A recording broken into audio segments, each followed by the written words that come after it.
Hi, it's Victor Perton here, and this is the Optimism Cafe at the Centre for Optimism. And today we are exploring community, food, and optimism in a period when the food needs of the community, particularly those in need, have never been greater. COVID has not just disrupted lives socially and had health effects, but it's so disrupted the economy, and people have lost jobs, and people who've never needed food support have needed food support this year. So it's a huge welcome to Robin Hwang from Hong Kong. Hi, Robin. Hi, thank you for having me. It's an honour and delight. And my good friend Bridget Bentley from Bendigo FoodShare. Bridget, welcome. Thank you. Thanks for having me too. An honour. Welcome, Maureen.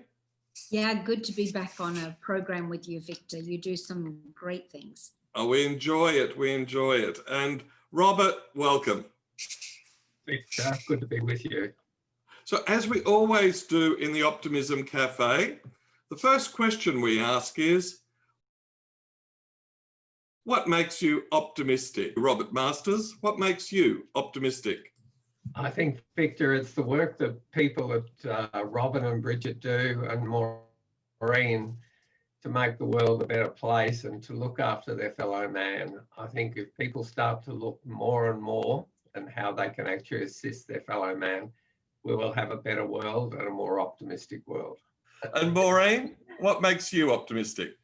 Yeah, I really believe that innately people are good, and when people have a chance to share, they do that with their heart and they experience the benefit as well. So it's something that keeps going when it starts, it rolls on. That is beautiful. Bridget, what makes you optimistic?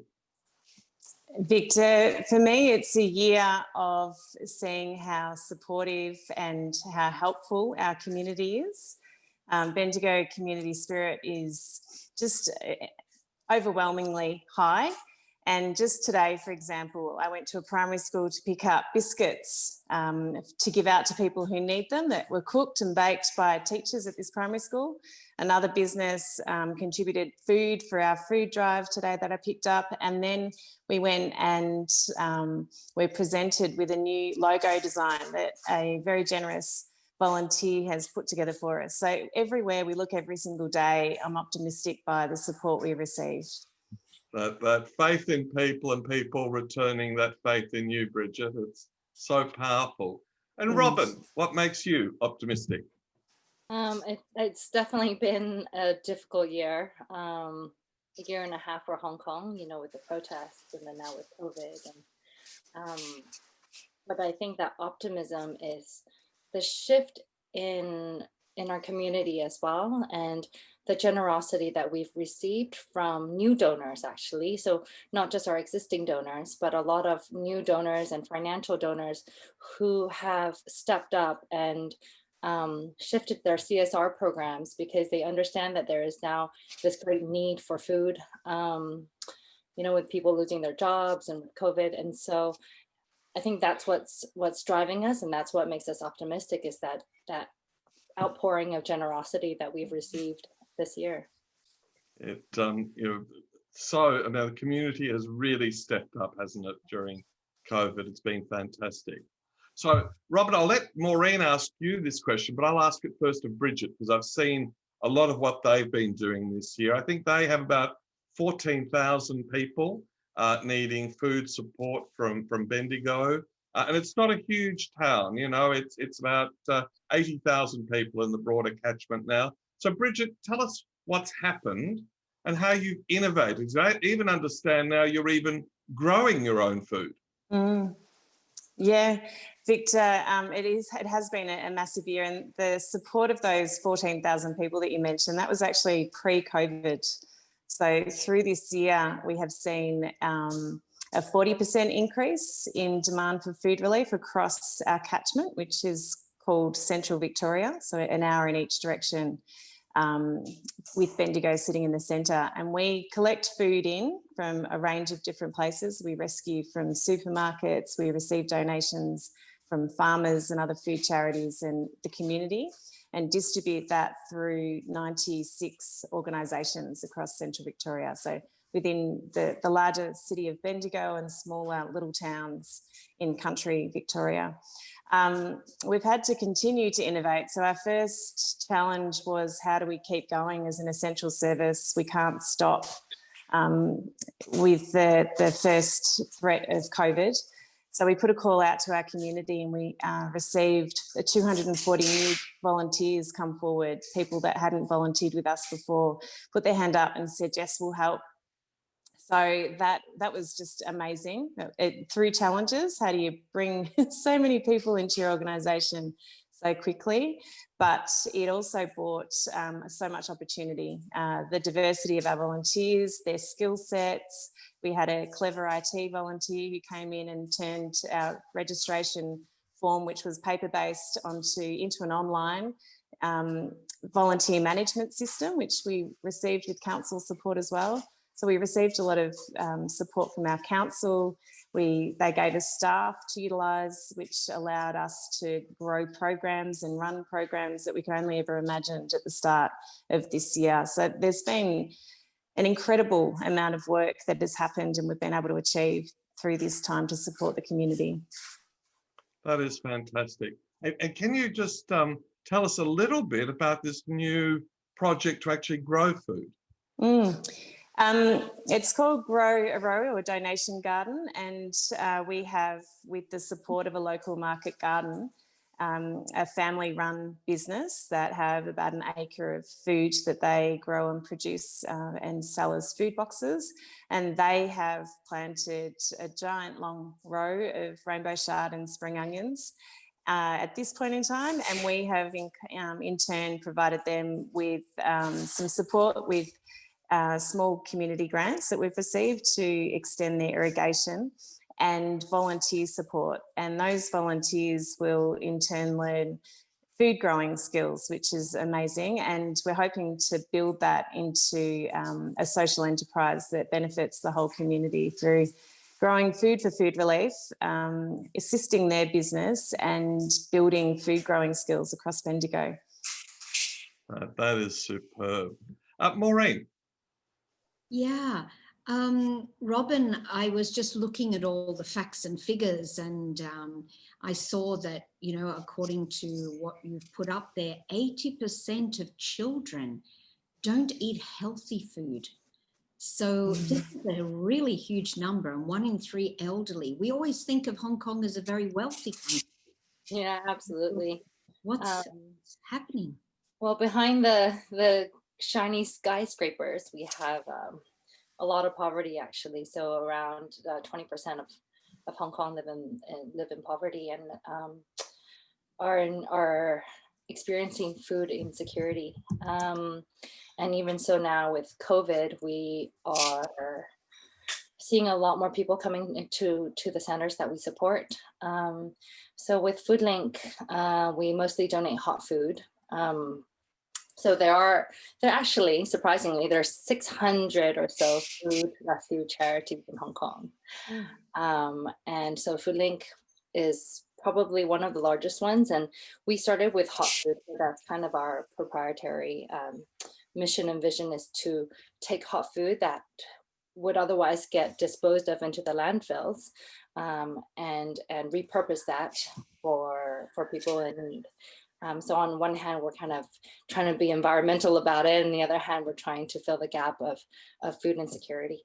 But with COVID and the lack of tourism, a lot of our hotels are no longer serving their buffets. And so, you know, in challenging times, you have to be flexible and you have to kind of pivot. And so our model has pivoted to mostly non-perishable, shelf-safe items.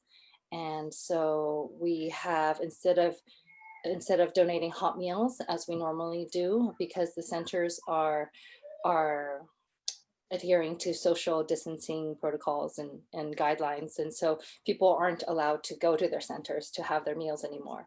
And so we have to give them meal boxes instead, and frozen food packages, and just basically food care packages for them to take home and provide food for their families, because you know, they still need the food, and so we've had to kind of figure out a way to meet their need during this time. Wow. And I see that you're collecting you were collecting, I don't know now, but 665 tons of food? We collect around 13 tons per week of food, and that translates to around 13,000 meals per week for those in need. And so with COVID, you know, that's been a little bit different. We've collected around 15 tons of food so far this year. And, you know, in our food packages, we've distributed almost 63,000 food packages. And in the food packages, we have masks as well. So that's around like 45,000 masks. And so, you know, we have these massive food drives where everyone comes together and tries to sponsor these care packages for those in need. So, you know, it's been an interesting time. And we've had to definitely shift our model and adapt. But, you know, at the end of the day, the team and our entire board feels that what's most important is we meet the need. Currently, you know, we weren't, for the longest time, we were repurposing food. And so we didn't want to purchase food, but given the circumstances, you know, I think people come first. And so we end up buying a lot of our food from wholesalers and distributors. Yeah. So I ask, Maureen, maybe you can ask Rob, because you're having chaired the Lord Mayor's Charitable Fund. How are the funders of charities looking at these problems? So, you know, the changes that Robin has seen, you know, where they've gone from collecting food to needing to buy food, and, you know, Bridget, you know, taking a market gardener and applying additional irrigation to the site so they can grow food for charity. What are you seeing in the charitable sector, Rob? There's two aspects, Victor, that we were always focused on. One was a measure of the need for it, particularly in Melbourne, and that was through a research program through Melbourne University called the Melbourne Index, which highlighted various sectors of the community that had certain needs. And food, you know, as Bridget and Robin were saying, is a key need of many, many people. And Food Bank here in Melbourne has been the recipient of a grant from the Lord Mayor's Charitable Foundation. And they were saying just recently that they handle 16 million tonnes of food a year. And I just found that incredible for a city, you know, what are we, 5 million or something like that, listening to Robin as to what was going on there. And, you know, with Bridget, what she is doing in virtually, you know, from the gate to the plate, so to speak, that old famous saying in the food industry. It's a worrying aspect from a charitable foundation point of view as to how to raise funds, how to allocate funds, and then secondly, how to actually get some measurements out there as to community well-being.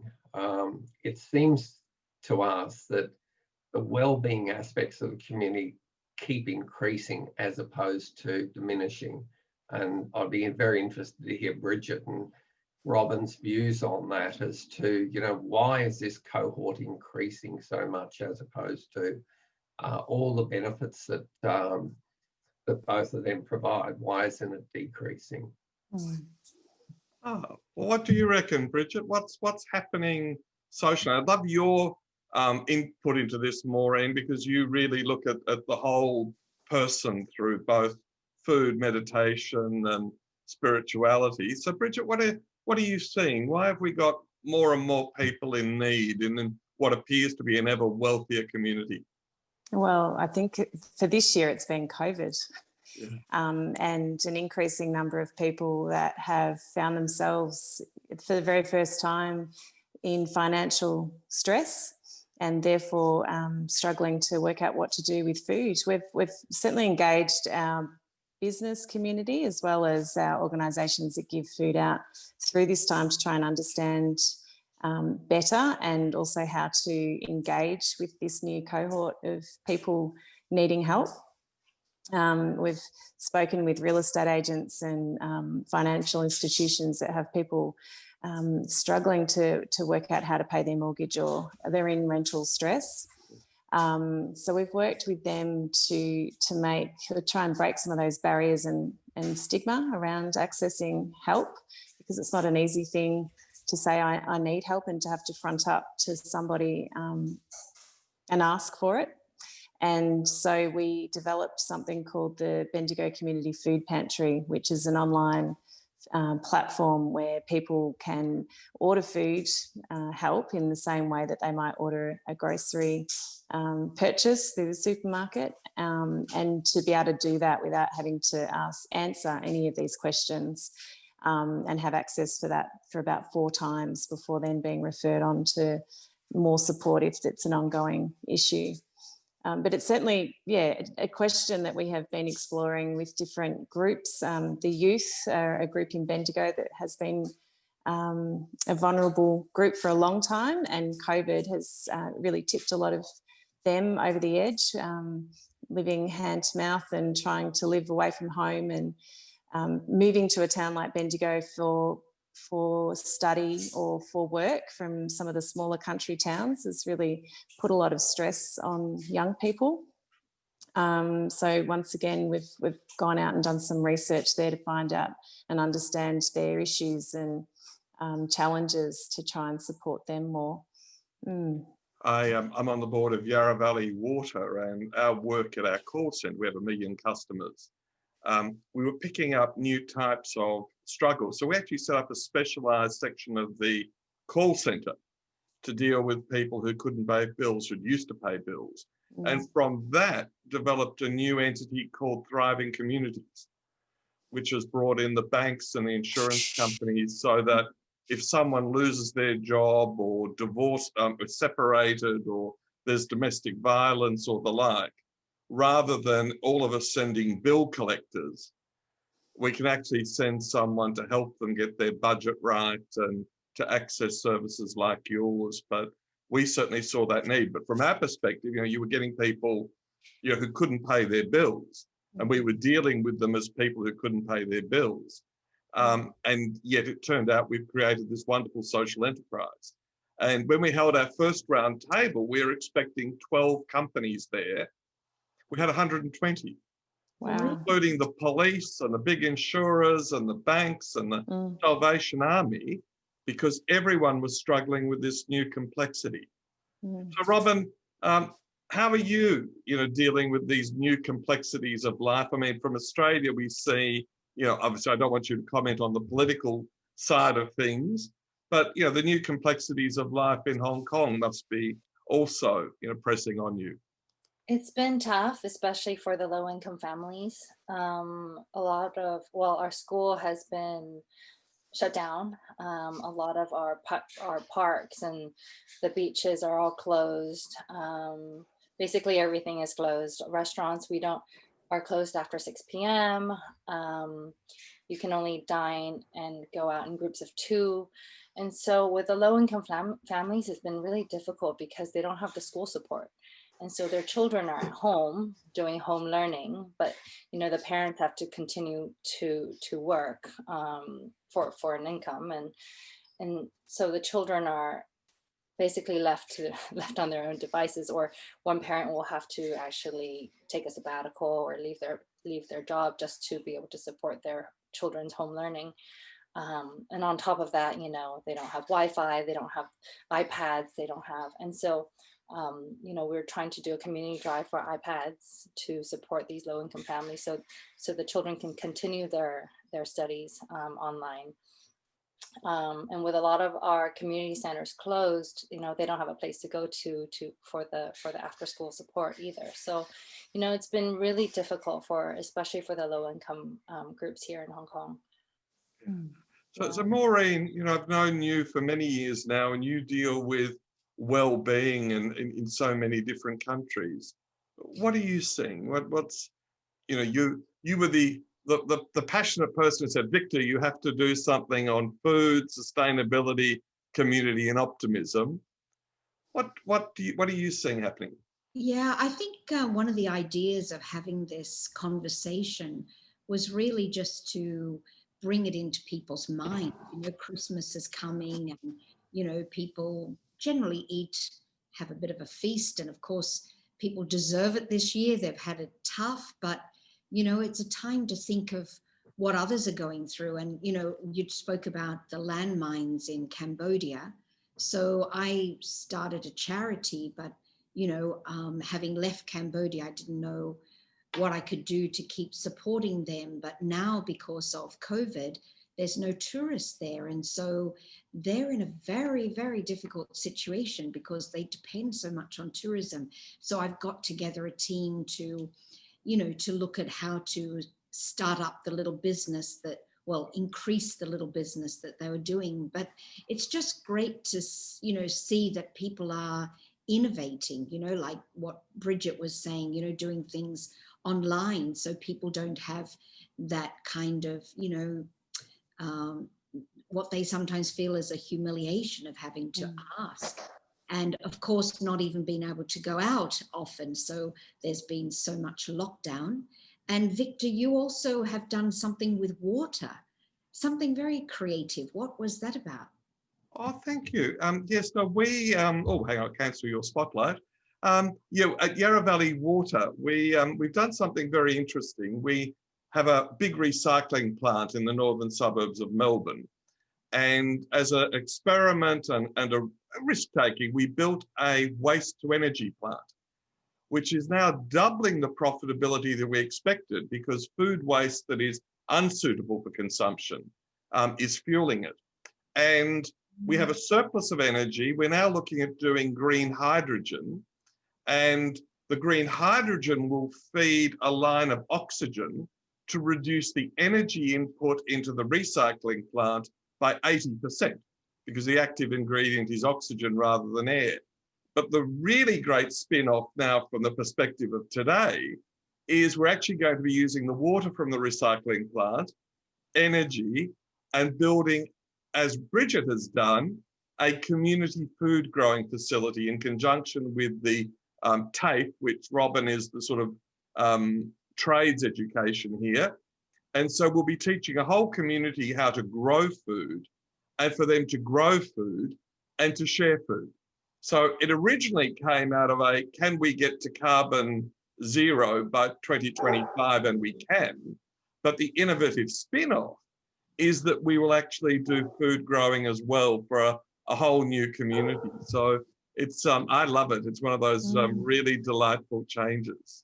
I'm just wondering if I can bring in, I was talking to Jeff Floyd yesterday, who is a very good friend of mine, and told me about the work of Greg Thompson, who's leading an organisation at Phillip Island, which is a very interesting community near Gippsland. Greg, do you want to tell us what you've been doing in terms of meeting the needs of Phillip Island and the food needs there? Thanks, Victor, and good to see you after many, many years.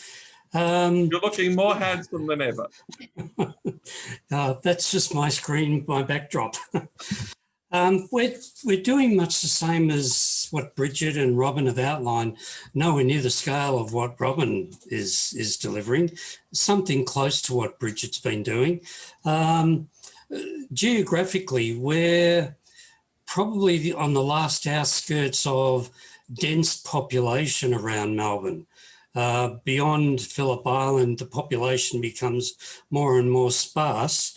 And for that reason, we tend to cater to a cohort that reaches right over to the New South Wales border on the eastern regional side of Victoria. For the very same reason, we were the very first responders to the East Gippsland bushfires in terms of food relief. That would have been a story that made its way around the world at the start of 2020. The fact that most of Eastern Australia was on fire, And in our part of the world, we were the closest emergency food relief outlet on the periphery of those fires. So we spent 6 weeks before our more traditional service responders, such as Red Cross, Salvation Army, and indeed our Australian Navy, took over from us. Then, of course, we had the animal wildlife catastrophe. And because we're a very, very large community centre, we ran a sewing bee for 2 weeks, and it involved about 500 women just sewing animal wraps, animal pouches, things like that. And that story too made National Geographic and went around the world. And then straight into COVID. And we're also an adult learning centre. Victor mentioned the word TAFE before, which is the trades type adult education facility. Well, we're all of that. And the closest more formal TAFEs or universities well over an hour's drive away. So what we tend to deliver here is not only food relief, and I put something in the chat box or in the question box before. We're currently feeding around 800 people per month, feeding around 10,000 per annum. We already run our own community garden, so we're doing paddock to plate. We're a very large volunteer organisation insofar as I've got about 20 staff who coordinate our programs and around about 120 volunteers. So some of those volunteers form themselves into cooking teams. We buy packaged staples, pasta, rice, flour, that sort of stuff, from the food bank organisation here in Victoria and in Australia.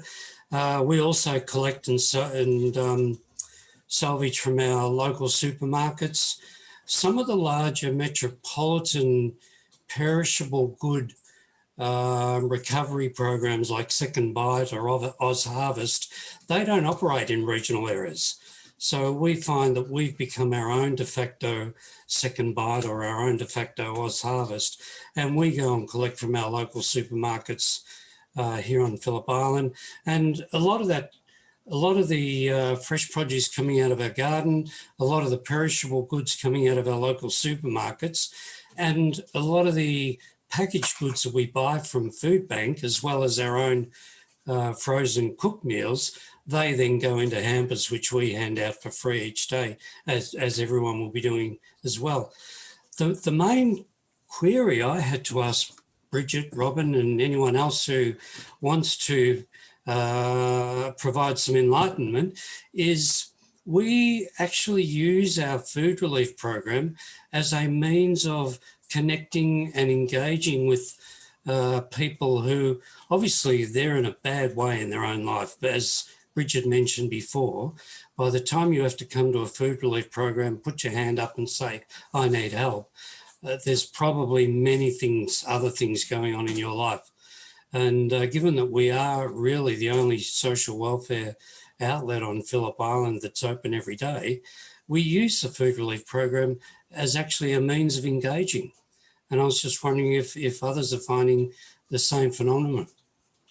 That's a fantastic question. So, as I said, at Yarra Valley Water, we were in fact finding completely new challenges. So, Robin and Bridget, firstly, how do you incorporate, you obviously have meeting people who've got mental health needs and all sorts of other needs.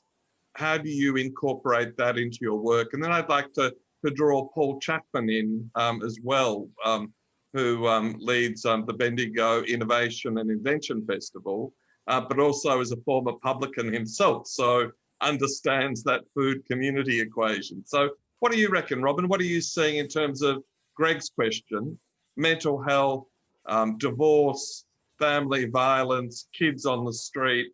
How does that intersect with your food work? Well, firstly, I feel very inspired to start a farm. Now I think we just need to find some land in Hong Kong. It seems like it's the way to go.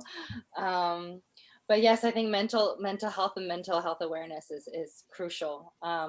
In fact, we did a panel talk recently about mental health support, because, you know, a lot of people are either working from home and don't have the right support. And so for our low-income families, we have linked them up with charities that do provide free pro bono services for mental health.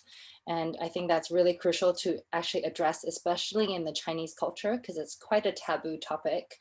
And as Bridget had mentioned, you know, not a lot of people like to raise up their hands and say, we do need help. But I think during this time, it is, you know, we're trying to unstigmatize the whole mental health issue and tell people that it's okay, that you need help, and we're here to help you. And you know, I think the community center as a place to gather and support each other, if possible, that is, you know, people just want to be together. I think, you know, that's the nature of being humans, is we like that social gathering. And so when you're prohibited to do so, and to be able to have a place that's open every day and have people to come together and share their burdens, I think that's already a great help. Bridget, what are you saying, and how are you interconnecting the two? We're a little bit different, Bendigo FoodShare, because we are very much a community organisation and value and require and need those community connections right through Bendigo. However, we don't give food directly to individuals. So my feedback is more from what food's a connector, isn't it? Doesn't matter whether we're sharing that family dinner together, or we're helping people through a difficult time like COVID. There was, at the beginning of COVID, just to give you a little story, I had a publican come forward and say, Bridget, I want to help, tell me who I can help.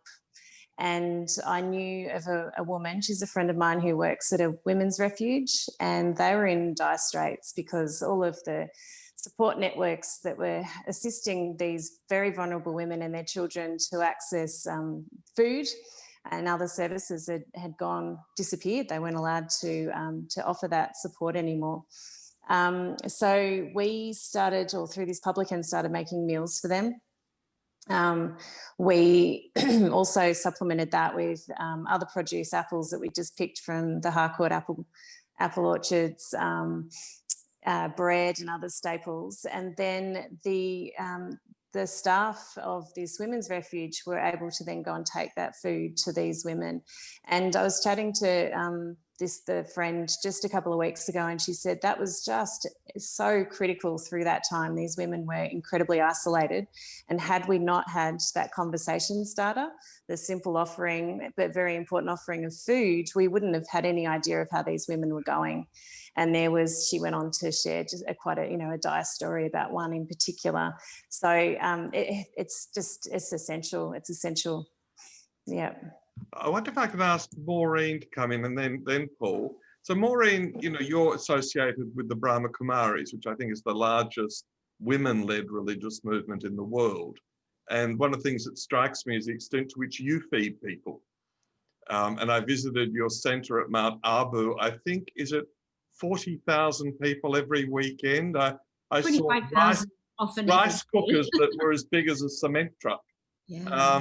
So do you want to tell us a little bit about that? How, you know, the role you have in feeding people and using, I remember the first event I went to with the Brahma Kumaris was on food. And they said, food cooked with love is the healthiest food. Food cooked with love. And, you know, Greg's talking about, you know, the people getting together, Robin, Bridget. Tell us a little bit about that, Maureen. Yeah, I think that's going on very much at the moment. But again, restrictions, you know, so we normally do give so much food, but as long as we're packaging it, it seems that we're able to help people. But definitely in India and Sri Lanka, where there's so much need, there's a great outreach going on to provide for communities. But we also teach a little bit of relaxation or meditation, because besides the food, people also need that. And some people say they need it even more because of the things that are going on. So I think side by side, also I've stayed in many centers in India where they make lunches for people of lower income, but then they teach them how to relax and how to think positive. So actually the lunch is the way to bring them in, and then they can learn how to help themselves. So I think that's also important, that people learn to manage themselves as much as possible. So this kind of program, you know, is offered. I love the positivity. In your kitchens and dining rooms, it's all about positive thinking.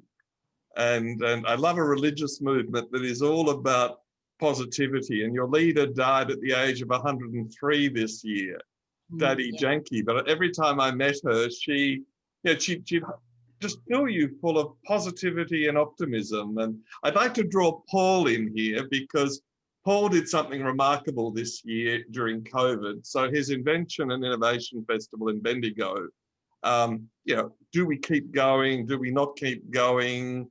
And they kept going on a Zoom platform instead of, physical. And they ended up with 2,000% increase in the number of registrations, from 250 to 5,000, and people from Denver to Denmark, rather than people meeting in a hall in Bendigo.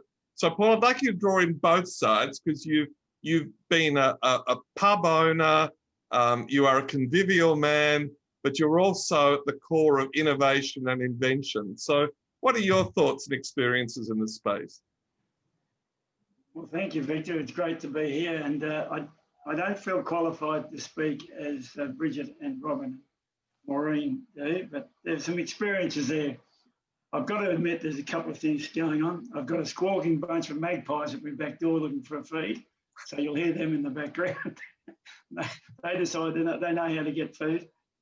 The other thing is, I reckon if we put an orange jacket and orange glasses on Greg Thompson, we'd have 2 Victor Pertons.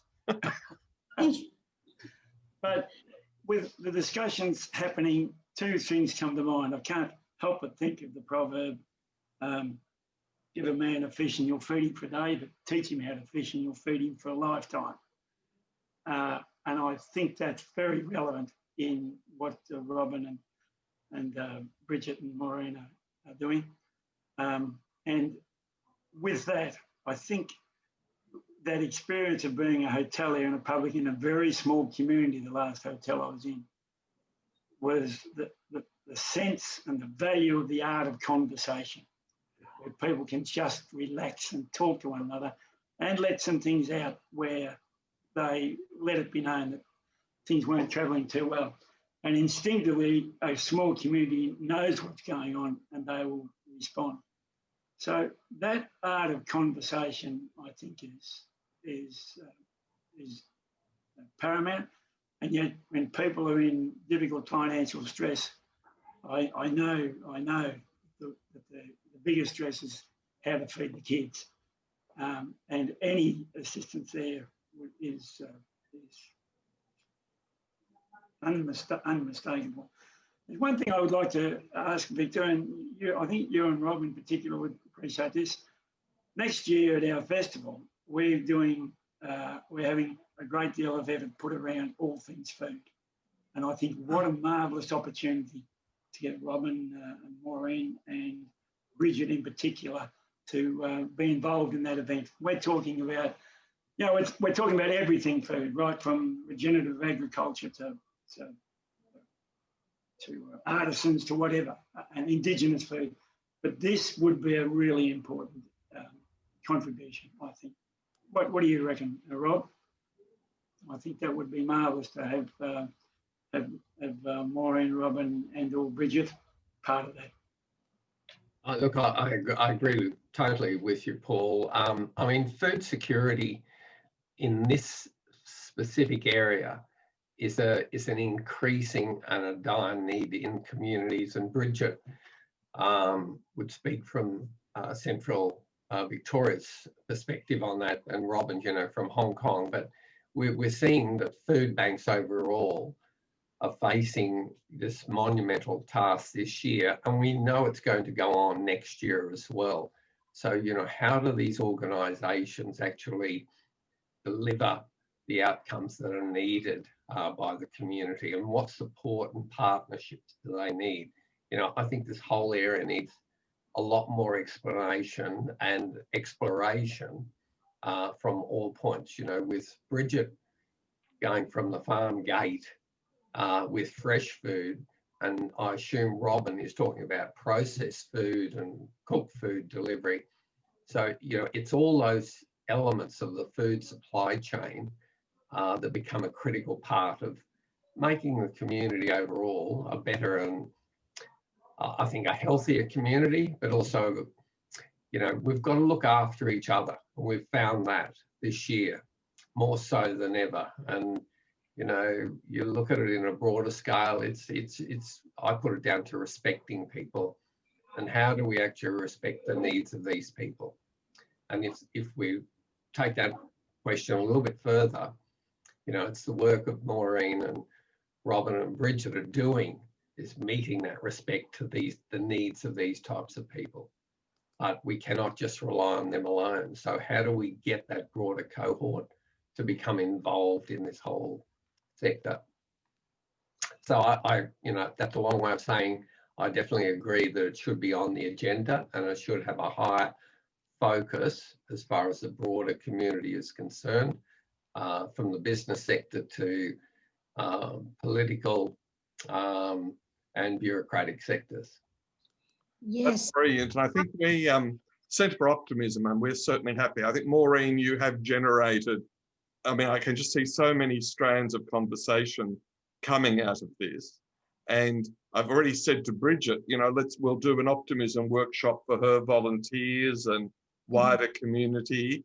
And Greg, we're happy to do that for you. And it may be possible next year to do it physically, or we can do it online, you know, as we did with Paul and the Innovation Festival. And Robin, you know, my son actually wanted me to come and do an event in Hong Kong, but the borders closed the week before we were due to leave. And we ended up going to Sydney instead and almost caught COVID. Ended up having a test. So we didn't go to Hong Kong because of COVID, and we nearly caught it in Sydney. So I think, Maureen, you have generated something, you know, a great conversation here. And if the Bendigo Innovation Festival can be a global generator of these things, I think that will be fantastic. I think we've started something really good here today. What do you reckon, Maureen? Yeah, I think it's wonderful. And I would like to also emphasize one other area that I seem to be hearing, and that is that the volunteers and the people who were needing to be there for the people in need were restricted because of the policies around self-protection, understandably. But just as we need, you know, the police have special permission to be out there because they're needed, it seems that the relief workers like Bridget, Robin, and people that are on the front line of providing services, we need to look at policy also, how we can get recognition around this need, mental health, you know, there's so much need at these times that I don't know if it happens again, if we're going to be able to just close everything down and let these things fester in a way. So yeah, and I think the Bendigo are doing such a great job. I want to go to Bendigo. I'm so inspired by what you're doing over there. It's and because it's not a huge town like Sydney, it's a manageable size probably. So it's just great as a model, a really great model for the world. And you know, Maureen, it is a global city of gastronomy. Mm-hmm. Oh, really? So Paul and Bridget, how did you do it? How did Bendigo become a global centre for gastronomy? Paul, do you know the background? Well, one particular chap was heavily involved in it called Trevor Budge. And we recognised that, firstly, the level of food manufacturing in the region was really extensive. Yeah, we've got farmers even in their own farms being the only suppliers and preferred suppliers for some of the country's largest hotel chains, let alone the big manufacturers themselves like chicken processors and these people. But then, you know, there's a really substantial artisan movement as well, like most other centres, but it seemed to be a collective where people wanted to get their message out there. And then there was probably a movement around Bendigo that is very, very globally minded, very globally minded. And all those things seem to come together in conversation, and Trevor and his team, you know, checked it all out, and lo and behold, made an application. It's a great, you know, it's really a great region for all things food, and the paddock to plate, or the gate to plate, is well and truly proven.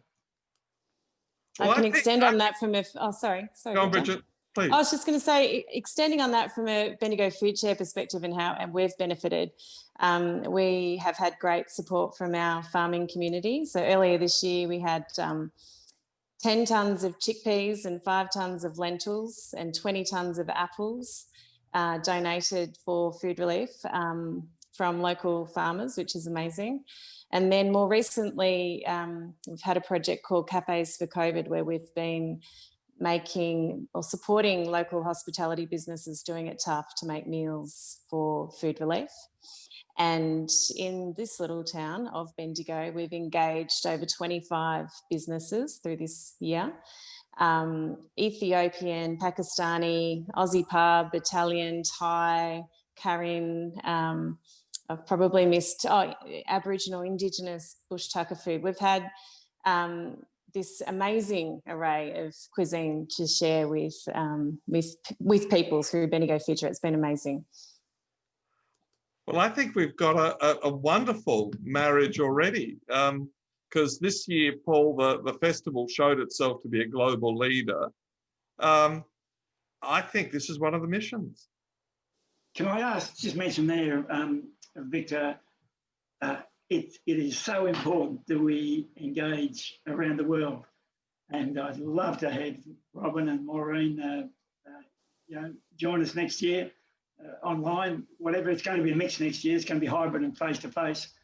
And I'll tell you one thing we had this year, and we had the council around the food, was Stephanie Alexander was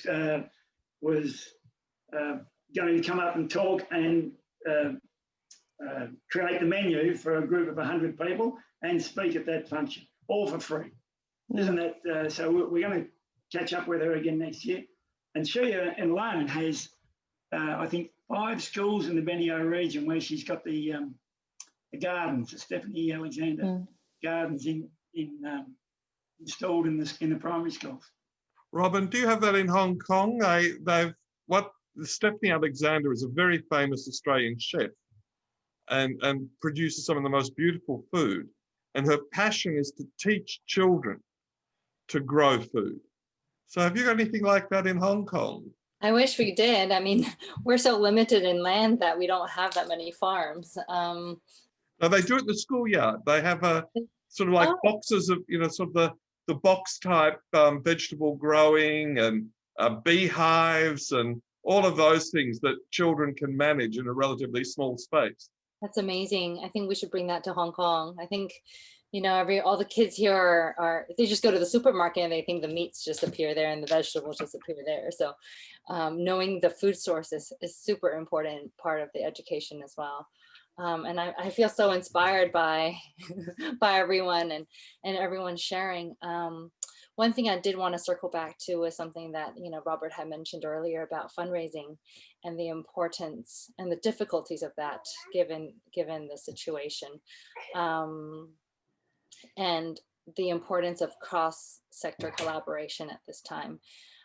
You know, Bridget working with different communities and cafes and restaurants and you know, for us, it's a lot about working with corporates and having them support, you know, people that, you know, you think Hong Kong, you think the banking and financial industries, and getting them involved in the process as well has been super vital to keeping us afloat. on top of just sharing the work that we do with the broader community. So I think that's very crucial during this time, is to have that breadth of support outside of the people that you normally think would support food rescue operations, you know. So yeah, I mean, so I think that's something that needs to be done more in Hong Kong, and I'm sure definitely in Australia as well. Just on that, Robin and Victor, one of the things that the Lord Mayor's Charitable Fund did a number of years ago was we teamed up with a suburban newspaper chain, and that was the vehicle to spread awareness of what was actually available from, say, the likes of yourself and what Bridget is doing. So we used that as the so-called information awareness chain. But I was just wondering today with both of you, where does social media fit, and are there opportunities through the social media channels to actually get the awareness of your services out there? And in line with that, where is the weakness in your model in supplying the needs of these communities? Is it, I assume it's not food in itself, but Bridget said that she got some food from the farms just recently, but is it food or is it distribution? Where's the weakness or finance? Well, this year, while we did get those amazing donations from farmers, food supply generally has been very up and down. And we also rescue food from our local supermarkets. We do 96 collections 7 days a week, all run by volunteers. So it's a big operation, and we've had long moments through this year where we've gotten next to no food. So we've sent the vans out and we've come back with no bread, no fruit and veg, because of panic buying, because a large supermarket changed their bread formulation and were able to keep it on the shelf longer. So they were saving lots of money and continue to have their record profits, but for us it meant no food.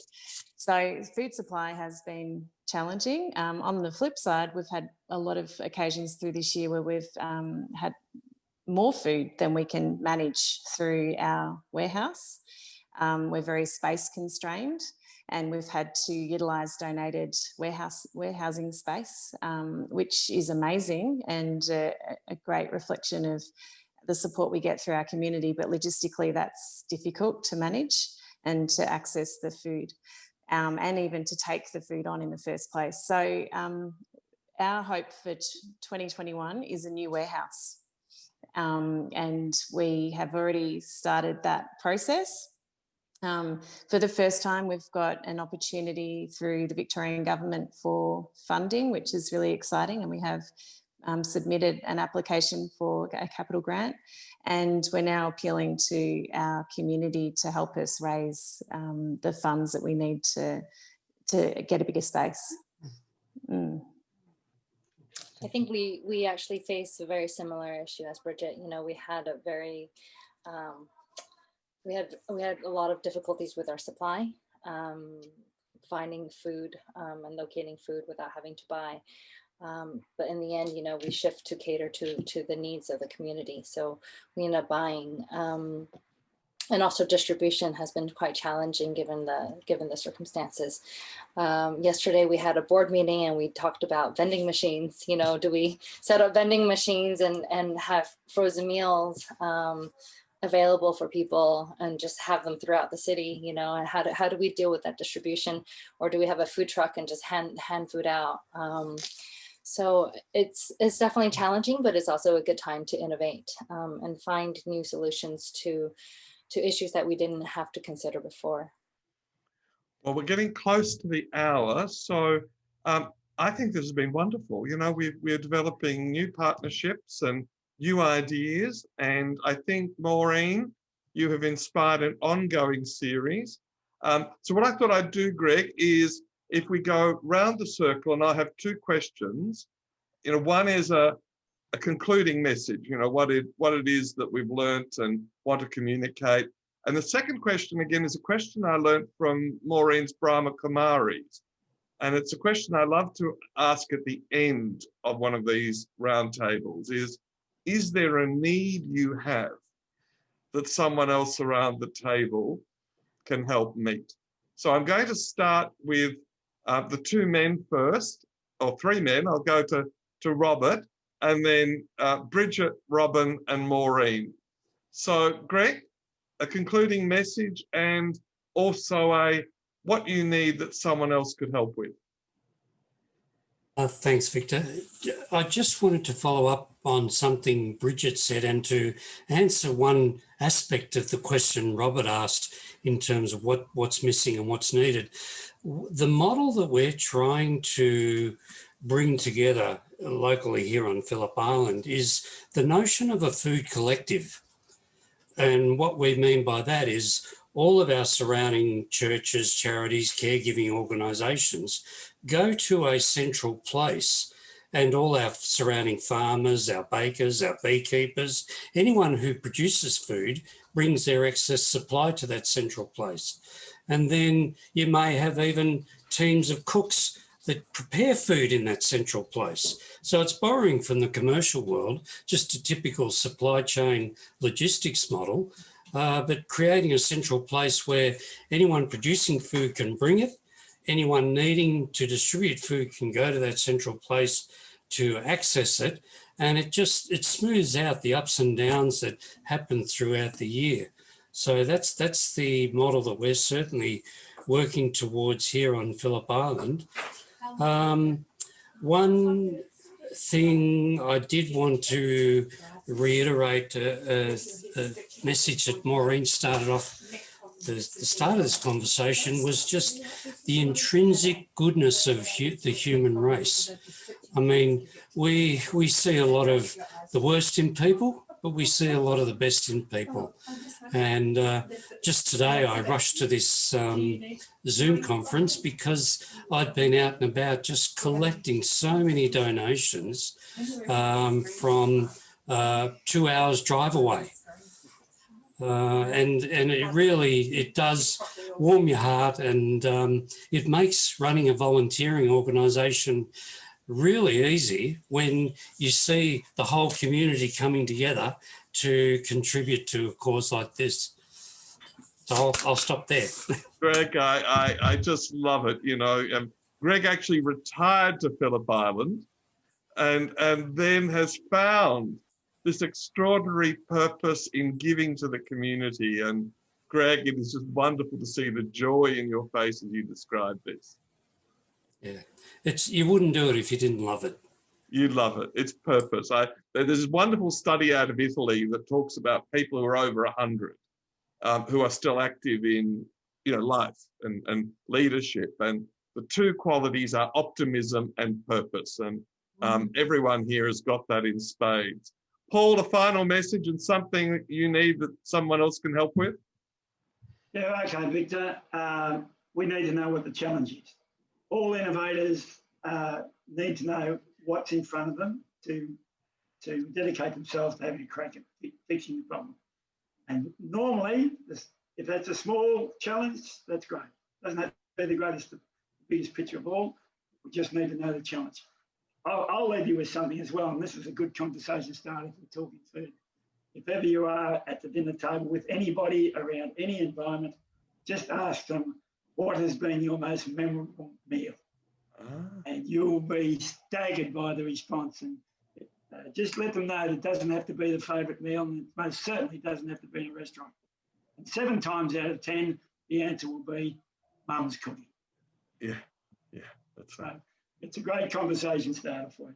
And Greg and Bridget and Robin, Paul's company is one of the great favourites of one of the American university business schools. So Paul doesn't set small challenges. You know, the author of the 1952 book, The Power of Positive Thinking, Norman Vincent Peale, said, don't pray for little stuff, pray for big stuff. Paul exemplifies that in his global business. So, Bridget, a concluding comment and a need that you may have? Oh, this has been wonderful. Thanks for having me. I've really enjoyed the conversation and hearing other people's stories. It's been a huge year. It's been a year of change. It's impossible to know what's going to be ahead next year, except that we're aiming high. We want a new warehouse, that's all. But things like fundraising, we made it up this year. We had to cancel our major fundraising activity because of COVID. The community continued to support us and make sure we could stay afloat. But how do you sit down and write a strategy for next year? Who knows? Well, so that Robert would be my Masters big question. is very good at Robert Masters is very good at optimistic strategies, so you can always call on him. Robin, a concluding comment and a need you have that someone else might be able to fill. I think I'll take up Robert on the strategy front for next year. We do need to build our strategy out, so that would be something that we need, especially because we're no longer the charity that we started with. We've had to change so much, and how do we adapt that to our original mission and vision? And a concluding comment is, I think everyone's doing such great work, and I feel so inspired by everything that you guys are doing in Australia. And I guess I would leave you with our motto, which is replacing hunger with a smile, because at the end of the day, hunger is not something that we can alleviate completely or eradicate, but we do it with a joyful heart, and we're serving other people. That's all we need. So just serve purposefully and with a smile. You won't believe this, Robin. This weekend we launched a new online course on the habits of the optimist. And what is the first and most popular habit? Smile like an optimist. When you're on a call like this, have the curls of your mouth up, and each of us has exemplified that. So Maureen, the great creator, the great community builder, will let you see us out and wish everyone all of the joys of this season coming up. Yeah, well, I don't know how to follow all of that because it's so great, but I really love that question. As innovators want to know, what do you need? What do you need innovating? And I love the idea that there's a group that can think about that and put their heads behind it. And of course, everyone on this call is also part of that, but maybe just that a contact so that we can put those questions out and get the innovators behind it, because there are solutions to every problem. We know that, so we just have to put our heads together. So thank you, Victor, and thanks to everyone for joining, and really great feeling of being together. So thank you. Thanks, everyone. Have a lovely evening. Thank you to Thank you. everyone who's been online everyone. and watching on Zoom and Facebook and elsewhere, and also to those people who'll be watching this online when they've got that spare time to have a look at it. Thanks, Rob. Thanks, Robin. Thanks, Bridget. Thanks, Greg. Thanks, Paul and Maureen. With great love to you. You are just a wonderful leader. Thank you, Maureen. Well, we hope you enjoyed that episode of the Optimism Cafe, and we hope it inspires you to share what makes you optimistic, to be more infectiously optimistic, and we'd love you to get involved with the Centre for Optimism. You just go to our website, centreforoptimism.com.